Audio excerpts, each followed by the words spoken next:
mga kaibigan, mga kapamilya. Ito yung manhole na pinasok ko kanina. Ngayon po, narito ko sa loob. At ituturo ko po sa inyo yung lugar na kung saan doon ako magtatrabaho dito sa isang masikip na lugar. Kita po ninyo, kompleto ako sa gamit, may dasmas ako. Kasi may lumalabas dito sa loob ng vessel na powder na pag nahalanghan po ninyo ito, magkakaroon kayo ng cancer sa baga. Kaya dito sa lugar na ito, napakahirap, masikip, mainit, at isa pa, amoy kalawang. Makikita ninyo, ito yung lugar na gagawin ko. Ito yung taas na yan. At yun po, makakita ko, kita ninyo, isang masikip na lugar. Ito, bali ang diameter niya, 300 by 400. Kasi na yung isang tao. Kaya pagdating doon sa dulo, dinadala ko na yung gamit at slate. Pati yung holder, hinihila ko na rin para ako na rin yung magtatabi.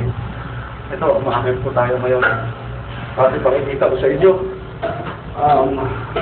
kung gaano kahirap kumita ng pera dito sa bansa ng Bakit po tayo ngayon?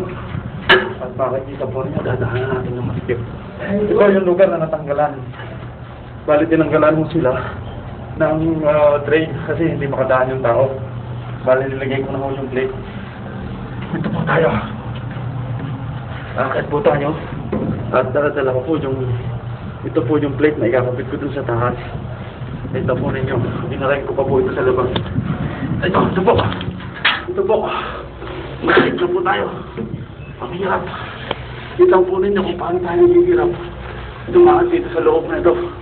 At ito, ituturo ko po sa inyo yung mga tray. Ito, madilim siya. Kasi napakasikip. Sikip yung lugar. Sige po. Magpapaalam muna po tayo. Mamaya na lang po ulit. Ito po ang inyong Kuya Kim na nagsasabing sa bawat sulok ng panahon ay may nakandang panganib.